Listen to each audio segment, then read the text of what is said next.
Hello, I'm Charlie Thompson, and welcome to the pre-lab video for Lab 1, Latitude, Longitude, and Time Zones. This is just a diagram showing some sizes, some lengths on Earth. The equatorial circumference, if you were to measure Earth at the equator, it's 40,075 kilometers.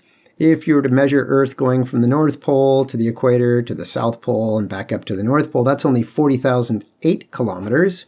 Earth is kind of bulgy at the equator because it used to be more molten, and as it spun, it got all bulged out. So it's actually shortest if you measured through the poles. It's longest through the equator. We are one of 3 countries that doesn't use the metric system. The United States, Liberia, and Myanmar are the only 3 countries that don't use the metric system, which means in this class we'll have to use both. The whole scientific community uses the metric system. Americans don't. In 247 BC, Eratosthenes of Alexandria calculated the circumference of Earth within a couple percentage points. Amazing, amazing math. In the notes for this lab, I'll put a link to the video by Carl Sagan where he talks you through how Eratosthenes was able to do this just using shadows at noon, and walking off the distance between Alexandria and Syene. Amazing story.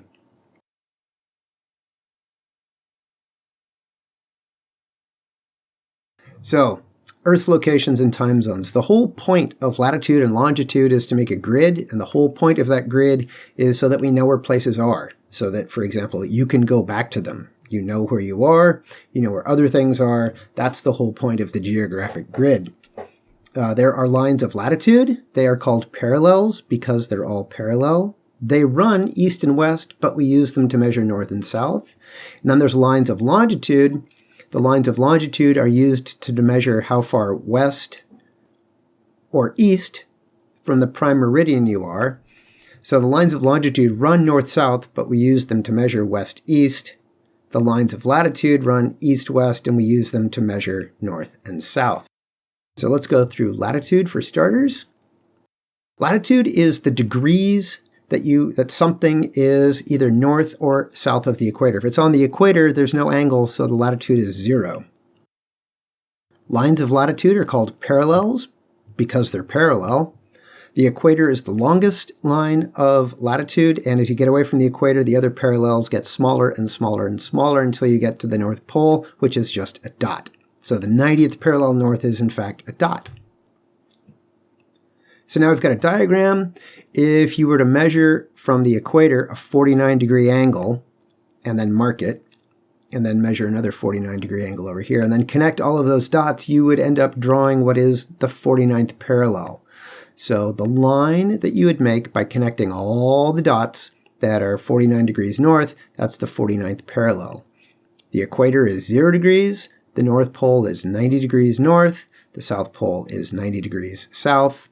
You can see the equator is the longest line of latitude, and by the time you get to 60 degrees north, that parallel is half the circumference of the equator. The equator is about 40,000 kilometers around, and the 60th parallel is about 20,000 kilometers. So lines of latitude, they run east-west, but we use them to measure north and south. They go from 0 degrees at the equator up to 90 degrees at the North Pole, 90 degrees at the South Pole. I might as well tell you, our latitude is about 40 degrees north. Longitude is the measurement east. It's the number of degrees. So again, it's an angle. We're measuring an angle east or west of the prime meridian. Meridians are the lines of longitude, and those are lines connecting all points along the same longitude. Those are called meridians, and they're all the same length. So if we were to draw an angle 60 degrees east of the equator, and then connect all the points that are 60 degrees east of the prime meridian, that would be the 60th meridian, 60 degrees east, 30 degrees west. As you can see, all the meridians are the same length. It goes from 0 degrees to 30 to 40, 60, up to 180 degrees. And then from the other side, 0, 30, 60, up to 180.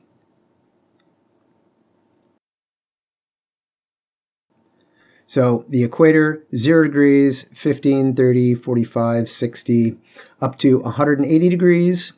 And then same thing in the eastern hemisphere, 0 up to 180 degrees east. And I've written east and west. That's just so you know what hemisphere we're looking at. If you're giving the longitude of what is the international dateline at 180 degrees, you don't need to see east or west. It's both. It's neither. The prime meridian and the international dateline, 180 and 0. You don't need to say east or west. And when you're giving longitude, it works the same way. You just need to give the direction. So you could say this is 180 degrees west. You don't need to say 180 degrees west longitude. That's redundant. So time zones are a function of longitude. Well, I'll keep talking about this, but Earth rotates 360 degrees in one day. That works out to 15 degrees in 1 hour. So the Earth has been divided up into 24 time zones, each of which is 15 degrees wide, because that's how far Earth rotates in 1 hour. In fact, it was this awareness that Earth rotates through 360 degrees in one day that allowed the first way of finding our longitude. And that was by using this clock. John Harrison was a clockmaker, and he developed a clock that was accurate enough to be brought on board a ship. In fact, you needed 2 clocks. You needed 2 clocks to figure out your longitude. One of them you kept on your home port time, and the other one you kept on your local time. So the local time, every day at noon, you would adjust to noon. The home port stayed whatever it was. You're sailing along. Your local time is 1 p.m. Your home port time is noon, so you're 1 hour away, so you're 15 degrees away. Because it's later where you are, you know that you are east. So that would, if your home port time says noon and your local time is 1 hour later, 1 p.m., that means that you're 15 degrees east. So we put latitude, longitude together to make the geographic grid. I would say the location of this red dot is 48 degrees north, 60 degrees east. When you give a coordinate pair, it's always latitude followed by longitude. So always, always, always, it's latitude first and then longitude. So the equator and the prime meridian intersect at 0 degrees. I'm laughing at the voices in my head because oftentimes there's an imaginary place called Null Island, and it's 0 degrees, 0 degrees. And I used to teach computer mapping, GIS systems for American River College. And when you grab a data set from someplace, if they didn't do a good job of configuring the input, you're going to get a lot of garbage data. Like if people don't know their latitude and longitude, and so the form records it as 0 degrees, 0 degrees, suddenly all of your users are going to get plotted. Their location is going to show up in the middle of the Atlantic Ocean, just off the coast of Africa. And so geographers have it's an inside joke that the location of all of these bad data points is called Null Island, 0 degrees north, 0 degrees, well, there's no north, south, east, west because it's the equator, it's the prime meridian, but Null Island is 0 north or 0, 0. So this is the geographic grid. This is a 15-degree grid, so I just made red lines every 15 degrees of latitude. So that'd be the equator, 15, 30, 45, 60, 75, 90. And then same thing for longitude, 0, 15, 30, 45, 60, 75, 90 degrees west, 105, 120 degrees west. So if you were to give our latitude and longitude to the nearest 10 degrees, you'd be 40 degrees north, 120 degrees west. Here they are with labels. There are a couple important lines of latitude. There are a couple important parallels. The equator at 0 degrees. The tropics, the Tropic of Cancer in the northern hemisphere, the Tropic of Capricorn in the southern hemisphere, represent as far north and south as direct sunlight is going to hit during the year. So in March, the sun's over the equator. June, on the June solstice, it's over the Tropic of Cancer. The September equinox, it's over the equator. The December solstice, it's over the Tropic of Capricorn. And then next March, it's back up to the equator. Above the Arctic Circle and south of the Antarctic Circle, those represent the locations that have 24 hours of daylight in the summertime and 24 hours of night in the winter. So at the equator, every single day is 12 hours long. And if you're at the North Pole, well, if you're at the North Pole, over the course of a year, you'd have the sun coming up for 6 months, and then the sun would be below the horizon for 6 months. And on the summer solstice, in fact, for a bunch of days around the summer solstice, you would experience 24 hours of daylight, which is great until it comes time for December, in which case you have a whole bunch of days with 24 hours of pitch black darkness day after day until the sun comes back up. So those are some of the key parallels that you need to know. And if you look on a photo or satellite imagery of Earth, you can see that these parallels are pretty important. For example, the equator, right around the equator, it's where the world's rainforests are. So Indonesia, Africa, the Amazon, right under the Tropic of Capricorn, Cancer here, and Capricorn, that's where the world's great deserts are. So South Africa, most of Australia's desert, the Atacama, which is widely known as the driest place in the world. There's a weather station there that went 14 years without recording any rain. The American Southwest, the Sahara, Saudi Arabia. So the world's deserts are pretty much right under the tropics,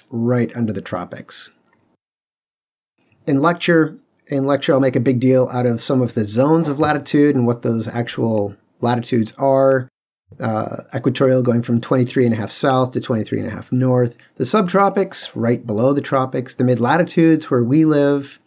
Subarctic, right below the Arctic. And then above the Arctic Circle is the Arctic.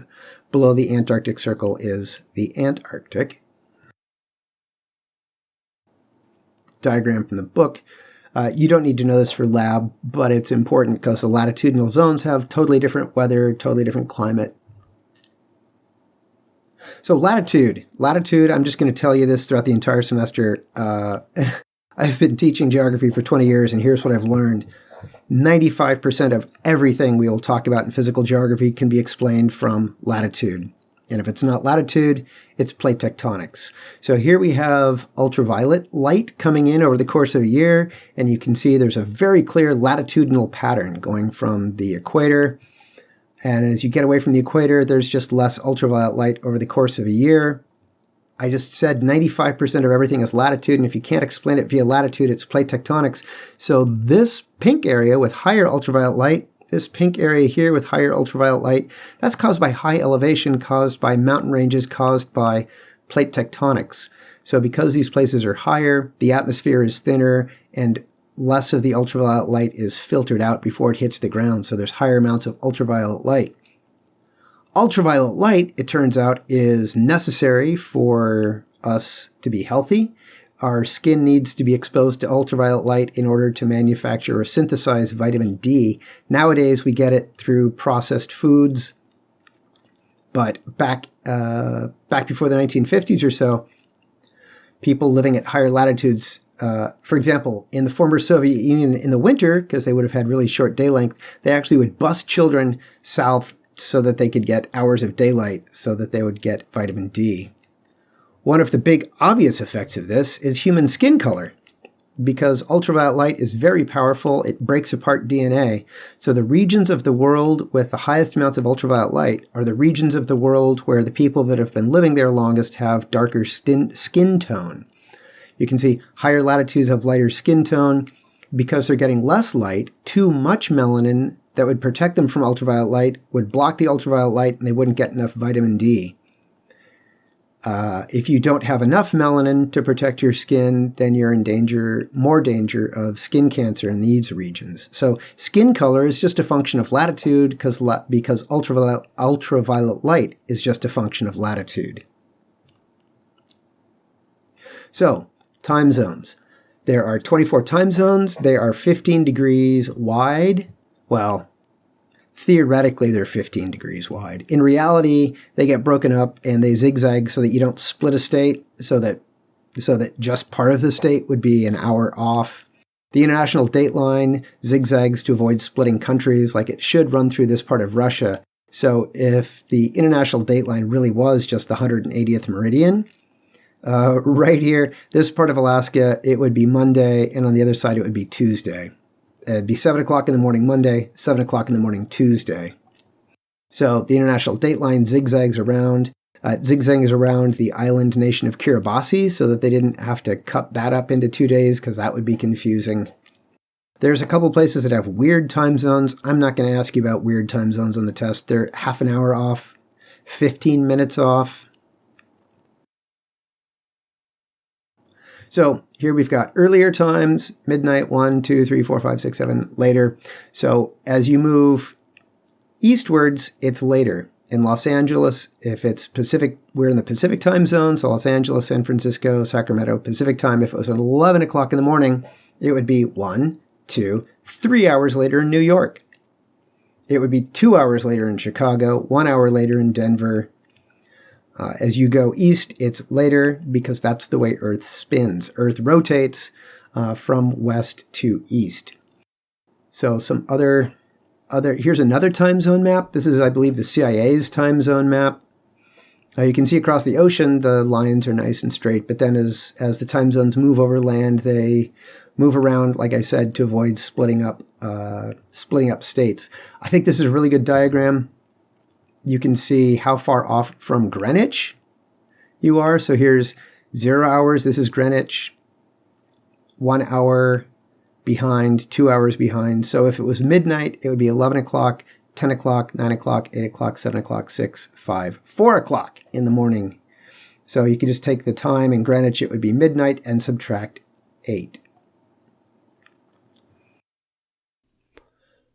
Okay, this is showing North America and Central America and the time zones. They're supposed to be 15 degrees wide.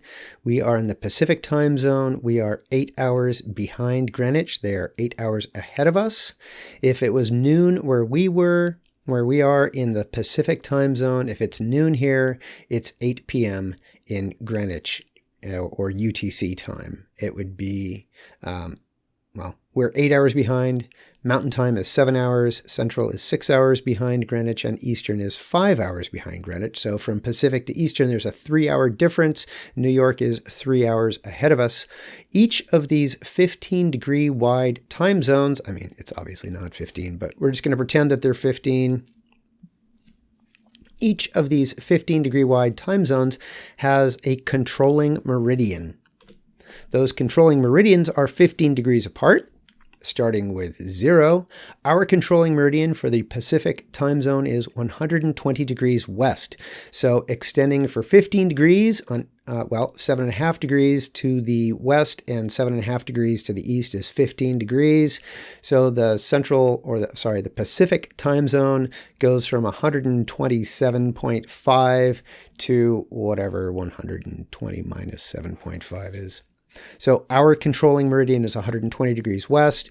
In fact, to find your controlling meridian, you just need to find what the controlling meridians are, and they're every 15 degrees starting with 0.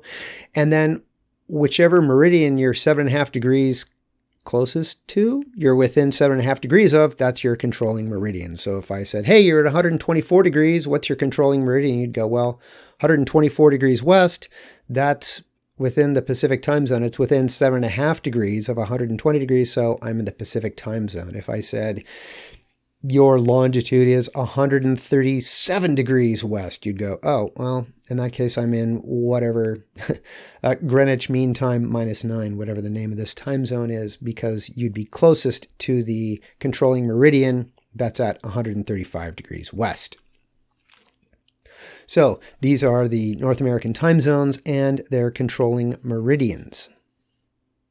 Okay, the international dateline. So talking about Earth locations and time, we're talking about the international dateline. That's the imaginary line that runs through roughly 180 degrees, the 180th meridian. Also sometimes weirdly called the anti-meridian, A-N-T-E. M-E-R-I-D-I-N, the anti-meridian, because it is on the other side of the globe from the prime meridian. It's 180 degrees away. Anyway, the international dateline it magically becomes the next day. When you cross the international date line traveling west, you add a day. So over here it's Sunday. If you cross the date line, it becomes Monday. Super duper strange. If you cross the international date line traveling east, you go back a day. So you could actually take off from New Zealand Monday and land in Hawaii Sunday. So you don't do anything to the time when you cross the international date line. If you're going west, if you're going towards Japan from California, you could take off Sunday and you would land Monday. Going the other way, when you're traveling east in the direction of Earth's rotation, you could take off on Monday and land Sunday. Okay, so that's important. The Earth rotates through 360 degrees in 24 hours, or 15 degrees every hour. Okay, this is Google Earth, and on top of Google Earth, I have plopped an overlay of time zones. So you can see these are their time offset from Greenwich, or UTC, Greenwich Mean Time, or UTC time. So in California, we're in the Pacific time zone. We are 8 hours off of Greenwich, 8 hours behind Greenwich. They are 8 hours ahead of us, just like New York. If it's noon here, it's 3 o'clock in New York, because they are 3 hours to the east of us. They are 3 hours ahead of us. If you call people in New York, you'll call them later. It'll be later in the day. If you call people in Hawaii, it's earlier by several hours from where you are. The time zones are supposed to be 15 degrees wide because Earth rotates through 15 degrees in 1 hour. You can see that they zigzag to avoid chopping through states or countries, but the time zones are supposed to be 15 degrees wide. So for counting time zones and figuring out for figuring out time zones, like here's China, they just have one time zone for the whole country. They should have, I think, 5 if we were just doing it by longitude. Okay, the international date line is the line where it officially becomes tomorrow. They didn't figure this out until the first people circumnavigated the globe and they showed up home and they were a day off and they couldn't figure it out. And then somebody figured out, oh, you got to have an imaginary place where today becomes tomorrow. Like, as Earth rotates underneath the sun, the day, wherever it is midnight, as that moves around the globe, it becomes the next day. But there's 2 ways to become tomorrow. One is it just becomes midnight if you're sitting where you are. And the other is you can go over the international date line. And if you go over the international date line traveling west, you add a day. So, for example, today I could take off. If I had left earlier today, it's Sunday, and I would land magically on Monday. Let's see. Let's get an even better. Yeah. So you could take off from Hawaii at noon noon Sunday and land at like 2 o'clock Monday. Or you could take off Monday and fly east, and then it would become Sunday. So if you're traveling west over the international date line, you magically add a day. If you're traveling east over the international date line, you subtract a day.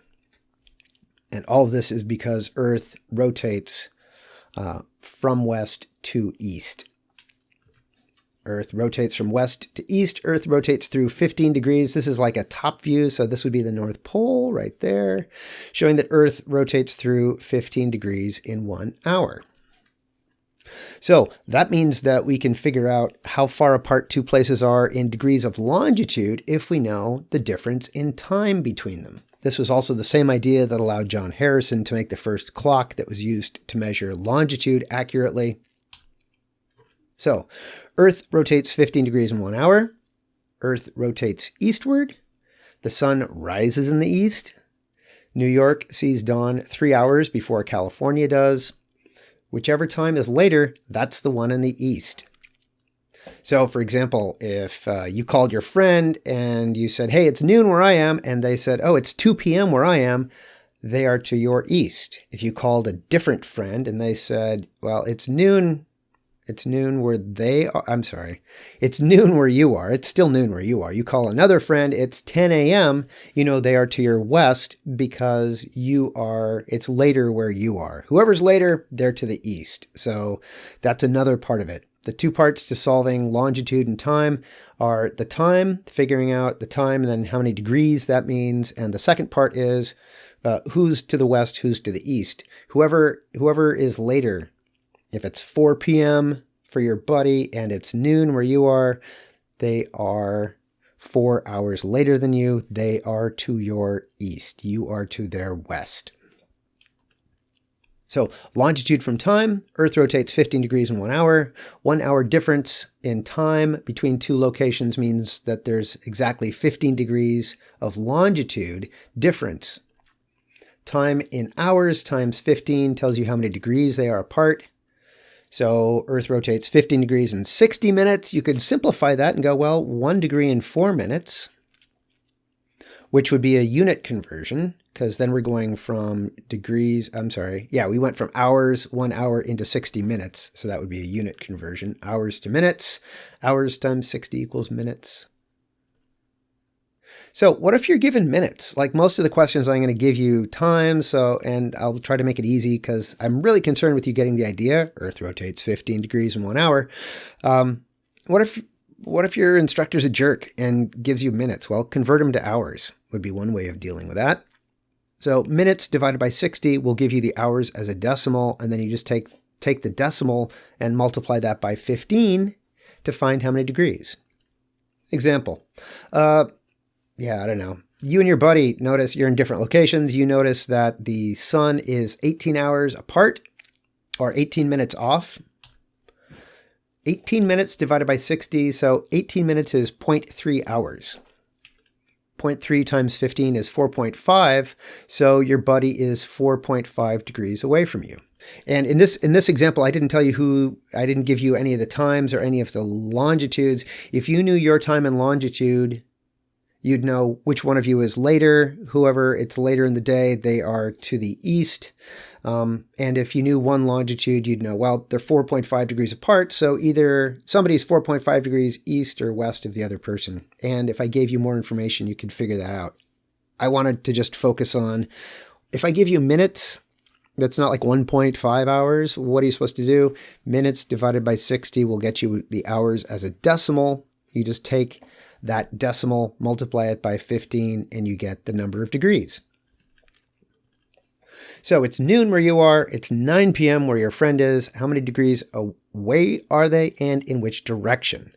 So it's noon where you are, it's 9 p.m. where they are, 9 hours difference. Multiply the hours as a decimal by 15. In this case, it's just 9 times 15. 135 degrees away from you. They are ahead of you, so they are 135 degrees to the east of you. Again, I didn't include any longitudes, but if I had told you their longitude or your longitude, you'd be able to say, well, they are 135 degrees to my east. So if I'm at the prime meridian, they're 135 degrees east. Or conversely, if they were at 135 degrees east, you'd go, well, I'm 135 degrees west of them, so I'm at 0 degrees, I'm at the prime meridian. Yeah, so if it's noon where you are and it's 9 p.m. where they are 9 hours ahead of you, so they are 135 degrees ahead of you. It's noon where you are, it's 11:24 where your friend is. How many degrees? Well, yeah, it's 36 minutes difference. 36 divided by 60 is 0.6 hours. Multiply the hours by 15, so they're 9 degrees away. It's noon where I am, it's 11:24, so we are to the east. You're ahead of them, so you are to the east of them. Remember, whoever's later, they're to the east. That's it for Lab 1. I wish you good luck. I hope you enjoy it. I hope you learned some stuff. If you have any questions, please let me know. Come to Zoom, send me a text, send me an email. Do whatever is comfortable for you, but please ask me. I look forward to hearing from you if you have questions.